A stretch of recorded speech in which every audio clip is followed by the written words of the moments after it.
Friday, and actually, I'm going to break my routine already today, and I'm just going to record this and post it. It just feels like a good kind of Friday content, and the content I recorded yesterday is, something I'm more excited about on Monday. So, today's kind of a pretty interesting day. It's actually I have a couple different things to celebrate. One cool thing is that I did get. I'm now live streaming on YouTube. It took quite a bit of work to actually get set up on YouTube. So there's a verification process. Like there's a couple of, like one, to get a new channel, you have to send a video to YouTube, and then you get like the studio creation capability, and then to upload more than 15 minutes, you have to do like another, like I think the phone verification if you want more than 15-minute long video. So each step I'm like, oh, okay, I can't do what I want right now, but I'll just, add this feature or whatever, do this verification step. And then to live stream, you have to enable it and wait 24 hours on YouTube. And so now I'm able to live stream my morning scrum. I had another channel I created a year or so, sometime back, and didn't really go anywhere with it, but that's what I was first testing with, because that one I had already enabled live streaming, it seems. So the other thing, yesterday I had a hearing for related to my kids, and this is something I'm definitely going to talk about, just about something that's bombarded my life again, which is, it's bittersweet, really mostly just because it's a really difficult situation with their mom, and celebrating, like taking kids away from their mom, it's not really something to celebrate. Yes, absolutely, like she was doing all kinds of horrible things to alienate the kids and keep them away from me, and was effectively homeless, and had just gaslit the judge, and to the point where I think the judge finally just had enough, and she, the situation was so clear this time that, but I wasn't sure. I've been in front of this judge quite a bit, and especially just because of some of my own challenges with the financial obligations, which were like insane. Like they were impossible on day one, and so that's just the challenge that I wanted to uphill battle I faced in this. So that's always been hanging over my head. But the conditions were finally clear enough, and that the judge said, hey, she granted I actually, and I'll go into this more. She granted the motion that I submitted for temporary custody, and so they're going to come here for 6 months and get another hearing. But that. One thing in this whole situation is that, like, this is just a huge change in dynamic and tone, and I would say right now, like, the ball's in my court to do my best with the kids, and if their mom gets it together, I have to accept it. The court may change things back, but I also, would say I'm doing the things I need to protect my kids, and she's going to have to really step up and address her issues with. Honestly, I don't know that she has the ability to do real challenges. So anyway, I'm not going to get into a lot of my private stuff here, but I will tell some of the story. So when I say the kids are coming back to Washington, this picture is from just over a year ago. So their mom kind of essentially melted down and got evicted from her house about a year and a half ago, and I didn't get the court involved then. I sort of managed to work it out with their mom to have the kids come up here to Washington, and I thought maybe their mom would try to get it together, and she kind of didn't. But then, so after a while, I thought, well, she's not going to come and do anything about the kids. So then I actually filed for a custody change, and that triggered her to go and fight, and she went to the court. And the court said, well, you have custody. and there were like 2 weeks left of school, and the kids were like, please just let us do it at school. And she's like, no, you're coming back, to Reno. And they literally went back to Reno, just sat, did nothing for months at their grandmother's house until we called the school system and kind of forced them back into school. So it was horrible and devastating to see that they had come here. They were doing really, really well, and then go back to this just completely sort of, I'd say, a kind of nutso environment. And, that's some of the stuff you can face when you're dealing with, the courts and the social systems that just, they're not necessarily well equipped. And that video just got really blurry, but I don't know, it's probably a change of light outside or something. Anyway, I don't know. If it comes back, that's great. If not, then the video, so I'm not going to worry about it. I'm just going to keep going here. So it was kind of actually light out earlier. One thing all these kids have to rearrange, so I actually moved my work area into my garage, which has some benefits.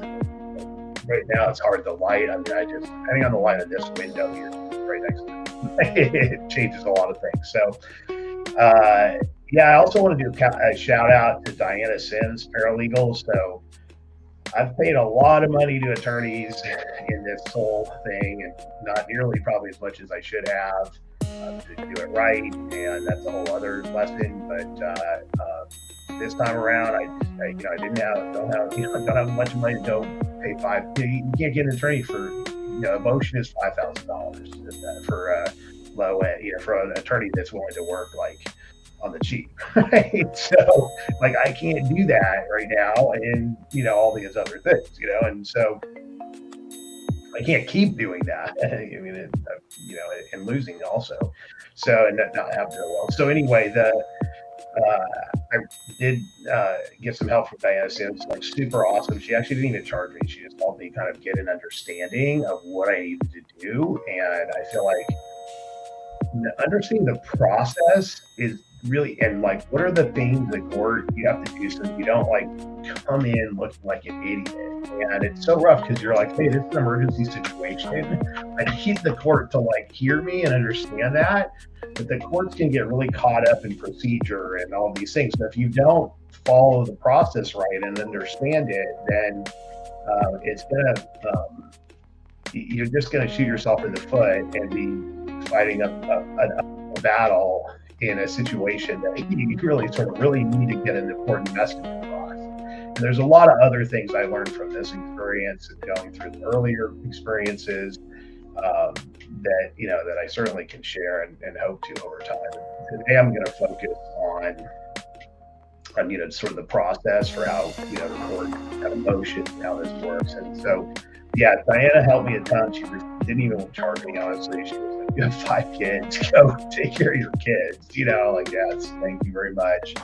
Huge help. I'll send her a message and let her know how things came out. And she's super busy, which is one of the challenges with anybody I've found, especially in Nevada and Reno in the legal profession, is they're super busy. There's not enough resources to deal with the issues that families are facing, honestly, and there's just it's one of those situations where it's a conflict to charge people a lot of money for that. Kids are often in difficult situations. Anyway, I have so much to say about our broken court system, but maybe that for another day. I'm going to talk today and focus on what is the key for how you get stuff done with the court. And I'm sure I'm supposed to say this, I am not an attorney. I really, I've learned, just enough to fumble my way around from dealing with the court now for 6 years, and just kind of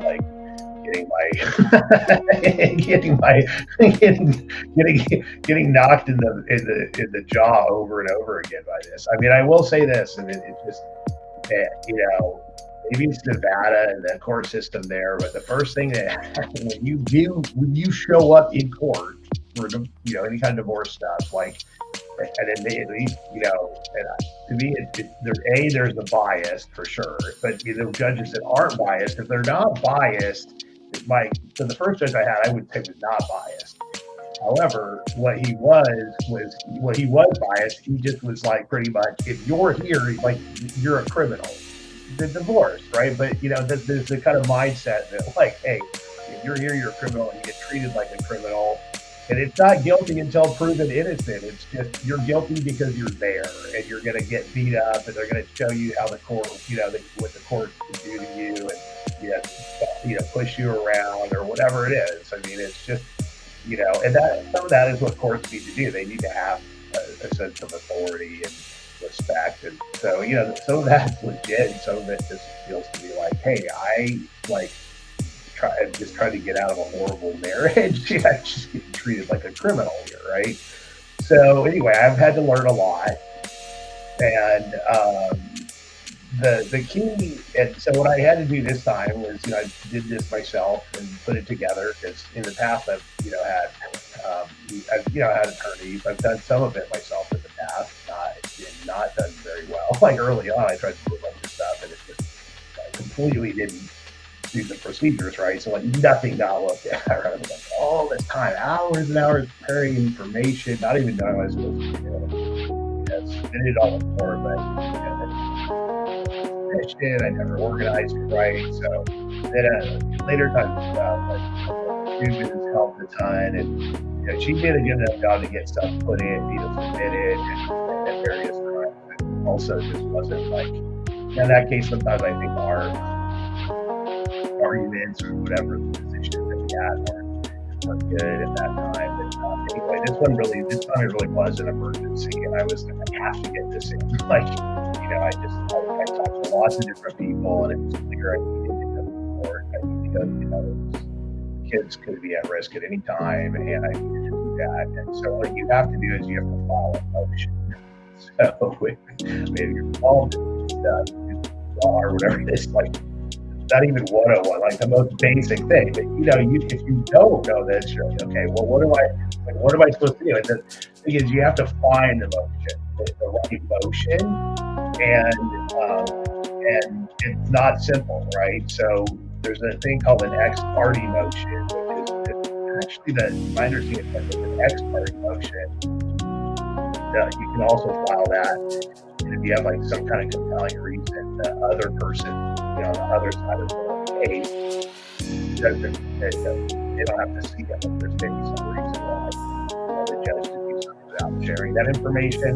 I guess they can also be used for like emergencies. Or I think maybe there's another way to do it where I could have just done a motion, and then there's an ex parte motion to shorten it. I did two. I did an ex parte like emergency motion, and then I did like a motion to shorten the amount of time for the response and expedite your motion. If you don't do that, you're going to get. If you don't do if you have an emergency situation, you want to go fast, you have to do some kind of emergency and shortening, and otherwise the other party has 14 days to respond, and then you can submit it, I guess. And so in any case, I had to this is where Diana was like super helpful, because I could have maybe figured it out, but there's just as good a chance that I would have gotten something all wrong. Now the court might have still been like, hey, this is an emergency, let's overlook the fact that he doesn't understand what he's doing over there, but I wanted to get it right, and it was really helpful just to have someone to help me understand the procedural approach, and she also recommended getting some I got a declaration from my ex-wife's mom, which helped. I just think it helped me feel really confident about it, because she's sort of things, and she was also there and all this stuff. So it was it was like a really that was really helpful, and just having a little bit of sense of what I should do made it feel comfortable. So Yeah, the first thing is motion. I'm not going to get into these different kinds of motions too much here. This is, once again, it's like a notebook output that could be better. And but what like one important thing is, and as here, it's like what are the key kind of like you need to understand what kind of motion you're going to find like for, and every like district and or county for this, I guess, is usually where the court stuff happens. Is that they have like different departments, and they usually have like legal resources. And so, in this case, Washoe County has like a library, but there's just there's like 100 different things, and like I don't know what any of these are and which one I'm supposed to choose. So anyway, they have templates. So I got the templates for these, and they require, I guess, this is something else. And I was like, you have to be on paper. Huge hassle. Like, I guess if you get, Microsoft Word, you can get, you can get like, there's some way that you can format it. I don't think Google Docs will do it. And,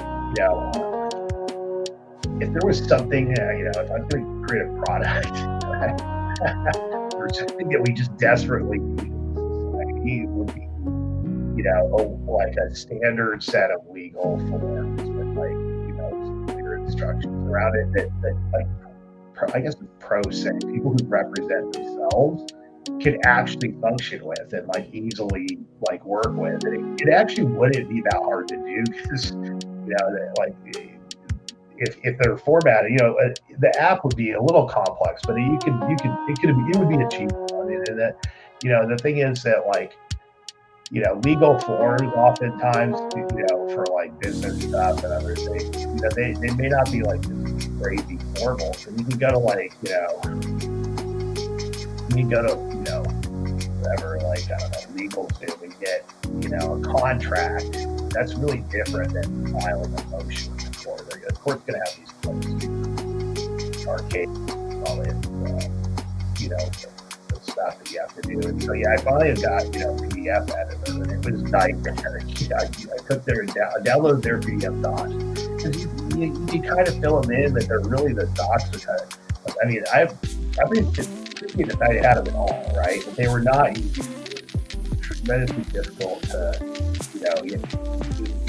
weird fields and places and things that you kind of don't really want there. You're like, oh, it has all this like instruction on the thing. Is that going to hurt me? And so I spent a lot of time just actually like getting a board together. Like it was, and this is crazy, right? Because I'm a pretty like educated person, fairly like intelligent, with a master's degree and lots of life experience, and this is difficult for me to work out. And imagine somebody who's not a licensed. It's like the archaic court system, especially with families. It's just an insane barrier to getting any kind of truth across.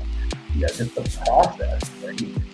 And it doesn't. I don't feel like it doesn't have to be really straightforward. A whole other topic.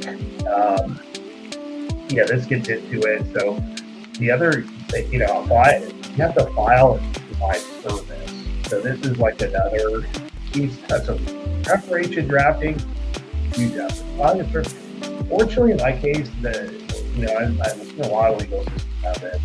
They have the reflex system, both me and my ex-wife. So you have to do like a proof of service attached to any kind of like filing with the court. And if you like, if you're, ex-wife or whatever, it doesn't like isn't on the system, then you have to pay to like make sure they get, you have to probably pay somebody to go and like, I think I've had to do this for like, the attorney goes out and they charge you for this. They have a person that goes out and serves the other person, right? So like, you see this in like criminal stuff, right? They're like, they can't find them to serve the warrant or whatever. Like, yeah, okay, so if you want your, and again, in an emergency situation, maybe you said, I tried to find them, I couldn't. And then, it's like, wait, where are the kids? So this gets a little bit, interesting. And I don't really know, but it happens. If I can find that twice, right? The judge would just say, oh, I think you're granted, let's figure out what it is, right? But anyway, this is a whole other thing. So, and even the filing itself is pretty, so and I don't know how every court is, but I'm assuming this way. You have a motion, file the motion, then you have to file it, and that has to be, you got to do that right. There's attachments and all this stuff, and exhibits. And so then, after you put you do that, you file it, you have to do what's called request for submission. And this is something that I just didn't understand years ago. So I filed all this stuff myself. The first time I tried to do this, showed up. By the time I was getting at it for my divorce hearing, I'm like all this stuff because I just didn't know. I was like, just send stuff into the court, and they'll accept it. But unless you do requests for submission, it doesn't. Nothing happens. It just sits. And that's like a really important concept, is that you can file all kinds of things with the court, and the other party can see it. It's almost like the court file system is just like a big document repository, and you can put whatever you want in there. And for the most part, if it's just like materials or things, they'll let you put it in. But if you want it to get seen, you have to request for submission. You have to say, I want to submit this to the court. Essentially, maybe you even want the judge. I want to submit this to the judge. And so that's when they look at it and say, well, did you have dot your T's and cross your I's, right? And they might say, well, we missed something here or whatever, and we can't accept it. But otherwise, you just can put stuff in there, and it kind of basically just doesn't even never get seen. That's not even a real thing until you request for submission. And that gets accepted. There's probably something where the court goes and says, hey, here's all the things that got submitted today, honorable judge, and here they are. The judge looks at all of those things, right? And it's also really important to understand what happens after that. So there are situations, but you can maybe get an ex parte or emergency motion that says 0 time for response or no opposition allowed. But the court process is sort of a back and forth. So if you file something, there's going to be, again, there's standards. It probably is the same in most courts, but there's a certain amount of time where the other party can respond, and then you can submit basically the motion.